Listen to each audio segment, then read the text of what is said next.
jovens, sejam bem-vindos a mais um vídeo do nosso canal. Meu nome é Emerson Porto Ferreira e hoje nós vamos falar de um assunto que está mais direcionado à questão geopolítica, dentro do que a gente chama de Guerra Fria, ok? Então, hoje nós vamos falar de 3 guerras. Hoje a gente vai falar da Guerra do Vietnã, Guerra do Afeganistão e Guerra da Coreia. Não é exatamente nessa ordem, mas vão ser estes os assuntos que a gente vai falar aqui hoje, beleza?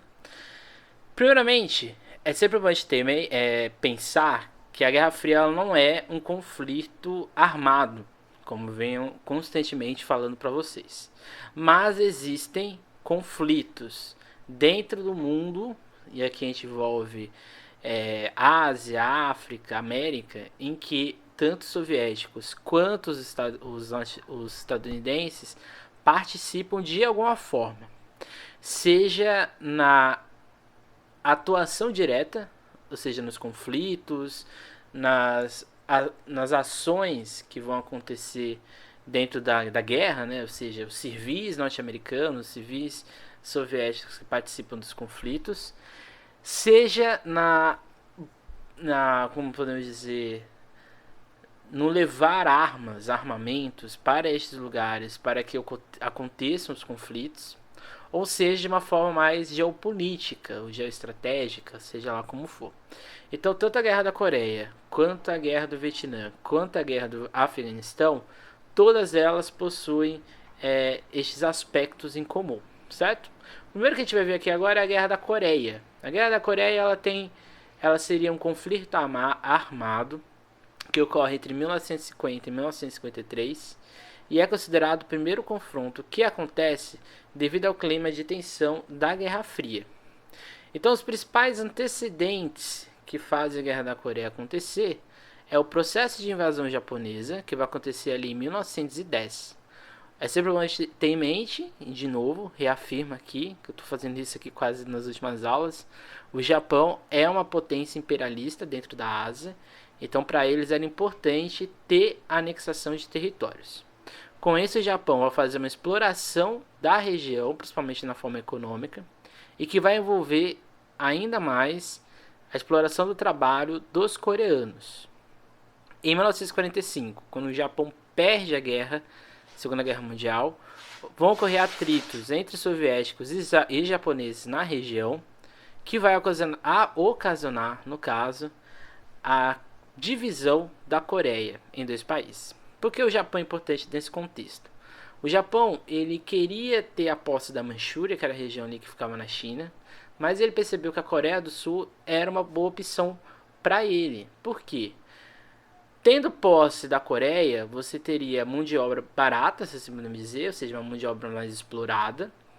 Além disso, os japoneses poderiam ter controle a matéria-prima para sua produção industrial, bem como de um mercado consumidor, entre aspas, para exploração dos seus recursos. Então, de 1910 a 1945, a Coreia é como se fosse parte do Japão. Então, era muito complicado. Então, ter a posse da Coreia para o Japão era importante. Quando ela perde essa posse, vai acontecer um clima de tensão, porque os chineses queriam principalmente a parte onde hoje seria a Coreia do Norte, porque eles viam que aquela região era deles. Por outro lado, a Coreia do Sul, no caso, né, que vai ser a Coreia do Sul, essa parte sul da Coreia, vai desejar ter sua posse, ter esse espaço como sua região. Isso vai atrair os olhos principalmente dos Estados Unidos e da União Soviética. Isso vai ter o seu estopim, o seu auge em 1945, quando a gente vai ter a Conferência de Potsdam. A Conferência de Potsdam ela é uma conferência que vai acontecer na Alemanha. É nessa conferência que vai ficar decidido que a Alemanha seria culpada de tudo que aconteceu na Segunda Guerra Mundial, que deveria pagar um saldo de guerra e que principalmente deveria, vamos dizer assim, ser dividida conforme vai acontecer mais para frente. Então, em 1945, indiretamente afetou na divisão da Coreia a partir de um marco imaginário que é o paralelo 38. Como a gente pode ver nesse mapa, o paralelo 38 ele é uma divisão imaginária que foi criada para, vamos dizer assim, equalizar a região Então, na parte norte surgiria a Coreia do Norte e na parte sul a Coreia do Sul. O norte ficaria sob influência principalmente da União Soviética e o sul sofreria influência direta dos Estados Unidos. O norte ele tem influência da União Soviética exatamente por estar em zona fronteiriça com a que seria a Rússia hoje, mas com a União Soviética e com a China. E o sul ficaria com a proximidade ali dos Estados Unidos e do Japão, que já tinha mudado de lado agora, né, em 1945, e já se tornou uma potência, vamos dizer assim, capitalista e assim por diante. Mas o fato é o seguinte, tanto os soviéticos quanto os estadunidenses necessitavam de, vamos dizer assim, ter o seu controle. Por quê? A China era um país comunista. Se a Coreia do Norte influenciasse a Coreia do Sul e se tornasse um outro país comunista, os Estados Unidos via isso como um grande perigo. O Japão, a China era uma grande potência econômica, principalmente de exportação, até hoje, mas nessa época já era e preocupava muito os Estados Unidos, que era exatamente que esse poder do comunismo chinês avançasse para todos os outros territórios dentro da Ásia. Então por isso que a Guerra da Coreia vai ter participação dos Estados Unidos, né? Mesmo os Estados Unidos estando em outro continente. A guerra ela vai eclodir em 25 de junho de 1950, quando as tropas norte-coreanas iniciaram a invasão da Coreia do Sul, ou seja, 5 anos depois. Rapidamente seguiu-se uma reação internacional contra a ação dos norte-coreanos. Isso aqui é importante porque, né, quem tinha mais interesses no conflito era a Coreia do Norte, não era a Coreia do Sul. Para a Coreia do Sul, pouco importava, não que não fosse necessário, mas pouco importava anexar o norte para ela. Isso é muito complicado, essa é a grande questão. Mas o fato é que a Coreia do Norte tinha mais interesse de expandir o seu poder político para o norte, para o sul, do que necessariamente a Coreia do Sul tinha interesse de expandir seu território para o norte, beleza?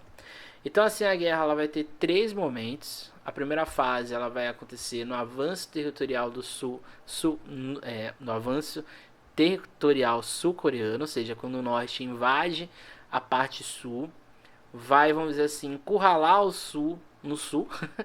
Mas é que a Coreia do Norte, como vocês viram no mapa, ela é jogada pro Oceano Pacífico. Então acaba que o sul ficou encurralado no mar, essa é a verdade. A segunda fase é quando os Estados Unidos entram no conflito ao lado dos sul-coreanos e a gente vai ter a retomada dos territórios perdidos. Então tudo que os norte-coreanos conquistaram na primeira fase vai ser reconquistado pelos sul-coreanos.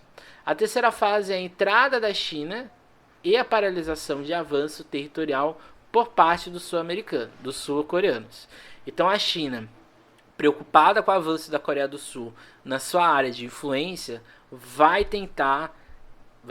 conseguir barrar o avanço sul-coreano. Isso é interessante porque a guerra ela não tem fim, se podemos dizer. Porque os norte-coreanos invadem os sul-coreanos, o território da Coreia do Sul. A Coreia do Sul pega o território que os norte-coreanos pegaram dela. Aí entra a China e barra o avanço territorial da Coreia do Sul. Então é como se... é uma guerra muito complicada, porque o que aconteceria? Se a União Soviética declarasse guerra à Coreia do Sul, ela estaria declarando guerra aos Estados Unidos. E a possibilidade de ter uma terceira guerra mundial era possível. Os Estados Unidos ajudando a Coreia do Sul era a possibilidade de interferência geopolítica na região. Mas ela não atacaria diretamente a Coreia do Norte, nem a União Soviética. A China entrando era interessante para a China, porque a China passaria a controlar aquela região da Coreia do Sul e também barraria o avanço dos Estados Unidos na Coreia do Norte. Então vocês percebem que a guerra da Coreia é uma guerra que não tem fim. Ela realmente não tem fim, porque não se efetiva de fato uma zona de paz duradoura. Até hoje a Coreia do Norte e a Coreia do Sul têm atritos, principalmente por causa da divisão, mas também por causa da guerra. Então, após a não efetivação dos conflitos, se estabelece em 1953,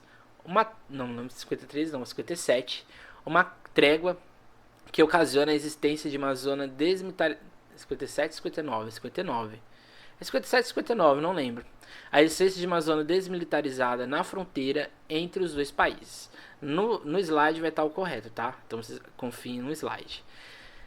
Então a gente vai ter exatamente a divisão mais ainda acentuada da Coreia, porque já existia a divisão entre o paralelo 38. Só que vai existir agora uma outra divisão, que é a divisão da zona desmilitarizada, que vocês estão vendo no mapa. Essa zona desmilitarizada, ela é muito complicada, porque ela, como vocês podem ver também, ela está muito próxima da capital da Coreia do Sul, que é Seul. Mais do que isso, toda essa zona que está em rosa ou vermelho, não sei, dependendo aí, vai depender do contraste do seu celular do computador. Essa zona é uma zona não armada, e essa é considerada uma das zonas mais tensas do mundo, porque se você passar, se você estiver nela, você tem que ter todos os cuidados possíveis, porque essa é a única fronteira possível da Coreia do Sul com a Coreia do Norte.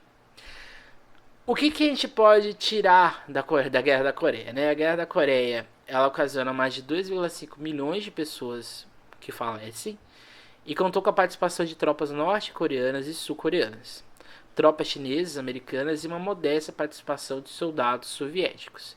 Mais do que isso, a Guerra da Coreia meio que isolou ainda mais a Coreia do Sul do resto do mundo.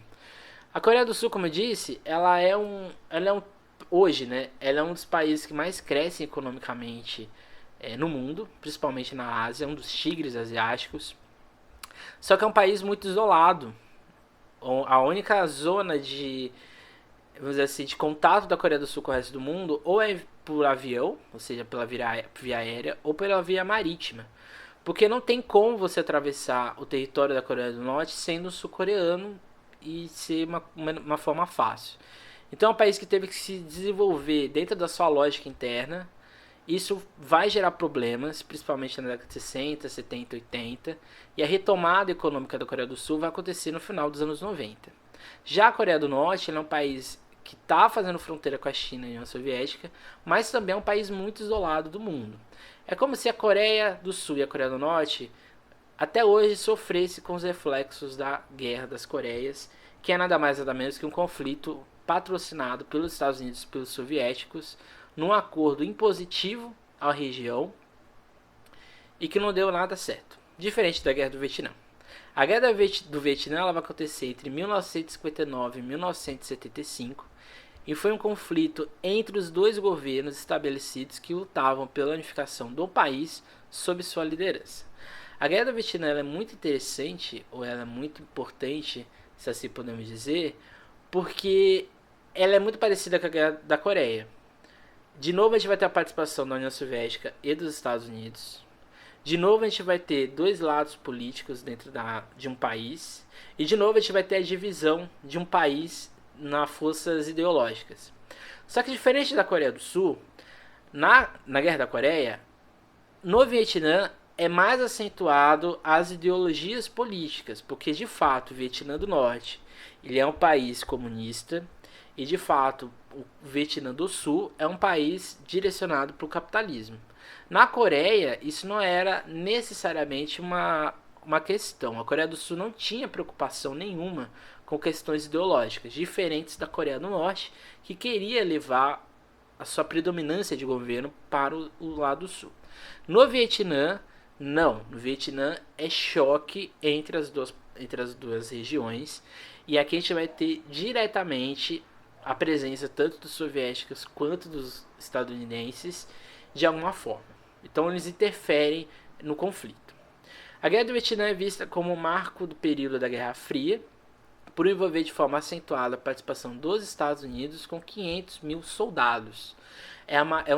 Até esse período, era uma das maiores participações dos Estados Unidos depois da Segunda Guerra Mundial. É quase 1 milhão de pessoas que saem dos Estados Unidos para ter que lutar na Guerra do Vietnã. Então é muito complicado. O maior antecedente da Guerra do Vietnã é exatamente a Guerra da Indochina, que era exatamente a Indochina Francesa. Então esse maior antecedente do conflito é a Guerra da Indochina, quando o Vietnã do Norte consegue se separar da Indochina Francesa, que era a colônia francesa na Ásia. Em seguida, o Sul se separa, mas se inicia um conflito pelos modelos políticos. Então, ou seja, o Vietnã do Norte ele se separa do Vietnã do Sul. Não, quer dizer, o Vietnã do Norte ele se separa primeiro. Logo em seguida vem o Vietnã do Sul, que ele consegue puxar nesse conflito. Só que depois os dois vão lutar pelo, vamos dizer assim, pelas suas ideologias e outras coisas mais, certo?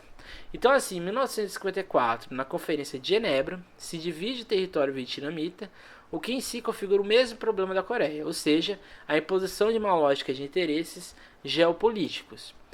Isso aqui é muito importante, porque quem divide a Coreia é os Estados Unidos e a União Soviética. Quem divide o Vietnã é os Estados Unidos e a União Soviética. Então por isso que a guerra do Vietnã ela é tão mais perigosa que a guerra da Coreia. Por quê? O Vietnã ele não está isolado do continente asiático, ele está dentro do continente asiático. O Vietnã do Norte fazia fronteira com a China, e isso era um grande problema para os Estados Unidos. Porque assim como na Coreia do Norte, o temor dos Estados Unidos aqui era maior ainda. Porque se o Vietnã se concretizasse como uma potência comunista, isso poderia afetar de forma direta os interesses dos Estados Unidos no território asiático. Mais do que isso, jogar influência, abastecer uma guerra e apoiar o Vietnã do Sul era uma forma dos Estados Unidos se efetivarem como uma potência econômica na região. Então, ou era sim ou era não. Já a União Soviética não tinha tantos interesses assim com o Vietnã do Norte. Mas quando ela percebe que a China estava fazendo uma influência dentro do território, os soviéticos começam a temer um pouco mais. Porque a China, que até então era uma aliada da União Soviética, passa a ser uma protagonista na Ásia. Isso vai fazer com que a União Soviética tenha que intervir no conflito de alguma forma, porque se não intervisse, o que iria acontecer? Ela ia perder ainda mais poder geoestratégico e isso iria afetar diretamente, vamos dizer assim, o protagonismo soviético no mundo comunista. É sempre bom ter em mente que a separação da China com a União Soviética vai acontecer na década de 50, na década de 60, quando os soviéticos vão passar, vamos dizer assim, a ter inveja da China. Porque a China queria ter uma bomba nuclear, a União Soviética via isso com grande perigo. Mais do que isso, a China era mais rica que a União Soviética, ela avançava mais economicamente, e os soviéticos não aceitavam isso. Então assim, a China vai romper com a União Soviética e vai pouco a pouco se aproximar do mundo ocidental, principalmente dos Estados Unidos, que é a grande ironia do destino, né? Na Guerra da Coreia, a China luta com os Estados Unidos, mas a gente vai ver, por exemplo, na Guerra do Afeganistão, que a China vai lutar ao lado dos Estados Unidos. Então é uma grande incógnita. O conflito ele vai se deflagrar em 1955, então, ou seja, após a divisão do Vietnã, e ter como principais tensões a não aceitação de unificação entre os dois lados e a inflamação de ambas as partes para os conflitos armados. Por que isso é importante? Porque na Conferência de Genebra ficou acordado que entre 54 e 55 o Vietnã ele passaria a ser dividido, só que a partir de 1955 ocorreriam eleições dentro do Vietnã e ficaria decidido qual modelo seria seguido. Só que nem o Vietnã do Norte, que era comunista, nem o Vietnã do Sul, que era dentro da lógica capitalista, e era uma ditadura, na verdade, as duas eram uma ditadura no período, mas a ditadura do Sul era tão pior quanto a do Norte. Esses conflitos ideológicos é o que vai acentuar ainda mais o conflito. Ainda mais, nenhuma das duas, no caso, né? Nenhuma das duas aceitava essa possibilidade de perca. Então o Vietnã do Norte vai inflamar as forças civis do Vietnã do Sul para fazer um conflito civil interno. E o Vietnã do Sul vai inflamar a população do Vietnã do Norte contra o seu governo, ou seja, contra o Vietnã do Norte, e assim gerar um conflito civil. Então, ou seja, os dois não queriam atacar diretamente, vão usar a população para atacar, e no final vai ser todo mundo atacado. Essa é a grande verdade. Só que o grande protagonista da guerra do Vietnã é os Estados Unidos, que é uma grande ironia, né? Os Estados Unidos eles vão entrar no conflito com o objetivo de barrar o avanço do comunismo chinês na região e, além disso, se utiliza de desculpas, vamos dizer assim, para entrar em um conflito se utilizando do marcatismo. O marcatismo é exatamente aquela doutrina que foi criada nos Estados Unidos para perseguir ou para acabar com o comunismo dentro da região, sendo que é uma grande mentira, porque isso nunca seria possível. Vai acontecer, mas assim, uma desculpa, porque um navio norte-estadunidense vai ser atacado ali no Oceano Índico e vai ser acusado exatamente o Vietnã do Norte. Só que o Vietnã do Norte não tem acesso ao mar, então foi uma grande bizarrice. Fato é que os Estados Unidos, a grande preocupação dele era com a China. Ao saber disso, os soviéticos passam a ajudar o Vietnã do Norte e os Estados Unidos passam a ajudar o Vietnã do Sul. Então, ou seja, é uma guerra que os Estados Unidos entra sem nenhum motivo. Os Estados Unidos não foi chamado para essa guerra, não foi chamado para esse conflito. Era mais um conflito político do que necessariamente conflito armado. Professor, quer dizer que uma guerra tem motivo? Às vezes tem, né? Algumas guerras têm motivo, principalmente as guerras no período moderno, as guerras do período da antiguidade e até mesmo as guerras contemporâneas. Só que este conflito em si, que é a guerra do Vietnã, não faz nenhum sentido os Estados Unidos estar nele, porque ele não tinha nenhum objetivo ali, ok? Além disso, o exército americano foi intensamente criticado por promover massacres contra civis de pequenas aldeias vietnamitas sob a alegação de abrigarem guerrilheiros comunistas. A guerra do Vietnã é um laboratório dos Estados Unidos para a utilização de armas químicas. Só que a arma química tinha sido proibida pela ONU há muito tempo. Então isso vai inflamar ainda mais o Vietnã do Norte.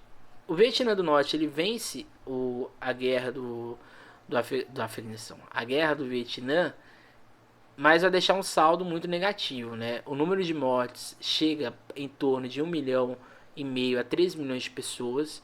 A maioria dessas mortes vão ser de civis, porque os Estados Unidos vão atacar cidades dentro do Vietnã do Norte. Outro grande problema é exatamente a estratégia de guerra. Os Estados Unidos não entendiam qual era a estratégia de guerra dos Vietcongs, como eles eram chamados, porque era exatamente uma tática de guerrilha. O Vietnã é um país com floresta muito densa, coisa que os Estados Unidos nunca tinha passado na sua vida. Além disso, era muito quente, então o exército dos Estados Unidos não conseguia se adaptar à região. Então, assim, os Vietcongs, mesmo estando num número menor de combatentes, conseguiram barrar o avanço dos Estados Unidos e, vamos dizer assim, conter qualquer possibilidade de perca na guerra. Os Estados Unidos perde e o Vietnã vai ser, vamos dizer assim, vai se tornar, vamos dizer assim, junto em 1975. É uma guerra que vai durar de 59 a 75, então é uma guerra muito longa.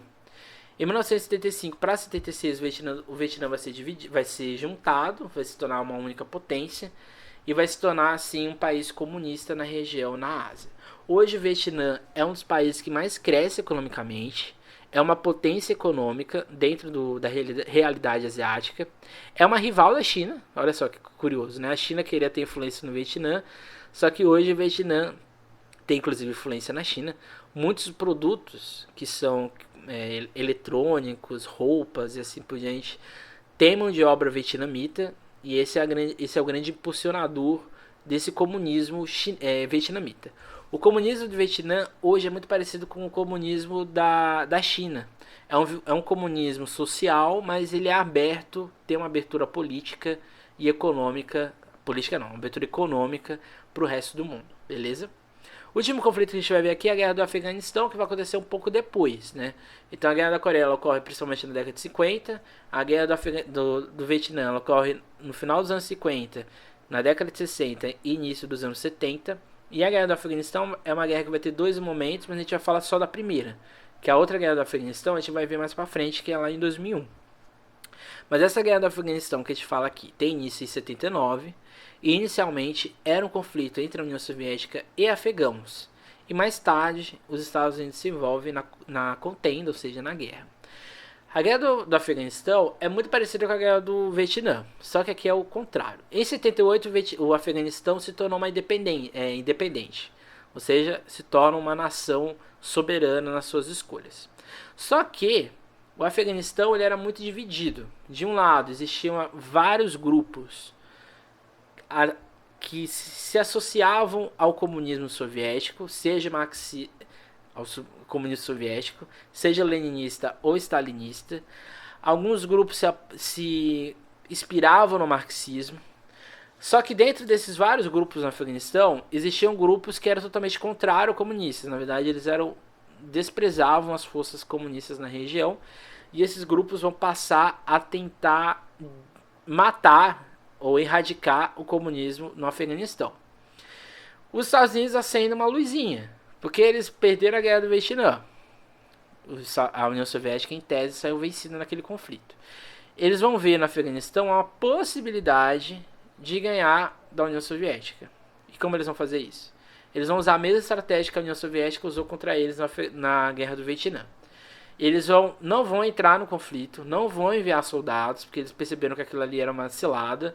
Além disso, os Estados Unidos passou por muita crítica dentro do seu território nos anos 60, por causa da guerra do Vietnã. Então, entrar no outro conflito com soldados seria um grande problema dentro da população dos Estados Unidos.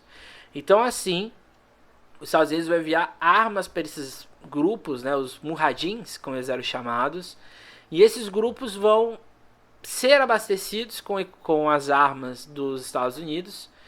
E isso vai ser um grande problema, porque do outro lado, a União Soviética vai entrar com soldados, porque ela queria ter o controle do Afeganistão, ela queria sim ter aquela região como sua zona de influência, e ela vai esbarrar exatamente no poderio militar dos Estados Unidos nesses grupos. Por quê? A União Soviética não sabia lutar no Afeganistão. O Afeganistão é um país cheio de montanhas, cheio de acidentes geográficos. É um país que tem deserto, mas ao mesmo tempo é muito frio. E isso não era um ambiente de guerra que a União Soviética tinha, vamos dizer assim, contato muito fácil. Então, assim, esses mujahidins, que são esses grupos, né, que hoje seriam os grupos terroristas ou os talibãs dentro do Afeganistão, esses grupos vão pouco a pouco minando as forças da União Soviética. Então, com a entrada dos Estados Unidos por meio de armamentos, as forças locais contrárias ao comunismo soviético conseguem vencer o conflito e pregam uma derrota na União Soviética. A guerra do Afeganistão vai deixar como herança a consolidação de grupos, né, vamos dizer assim, super extremistas na região. São grupos que têm o islamismo dentro de um extremismo que não é o que o islamismo prega. São grupos bem, vamos dizer assim, puramente éticos. É uma ideia de patriarcado muito forte, em que você ser contra esses grupos ou contra essa ideia de hegemonia é um problema, principalmente para as mulheres.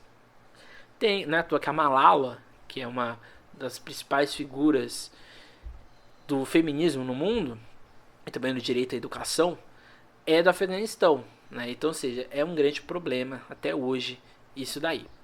Só que os Estados Unidos indiretamente vai patrocinar um dos principais grupos terroristas do mundo, que é a Al-Qaeda, que vai ironicamente atacar os Estados Unidos lá nos atentados do 11 de setembro de 2001, que é o que vai gerar o estopim da Segunda Guerra do Afeganistão, que vai ser mais pra frente que a gente vai ver. Então esses são os 3 guerras que eu acho que vocês têm que entender para o seu vestibular. Esses conflitos são conflitos muito modernos, são muito contemporâneos, então quando eles caem, eles não fogem muito dessa realidade que a gente viu aqui na aula. Qualquer dúvida, entre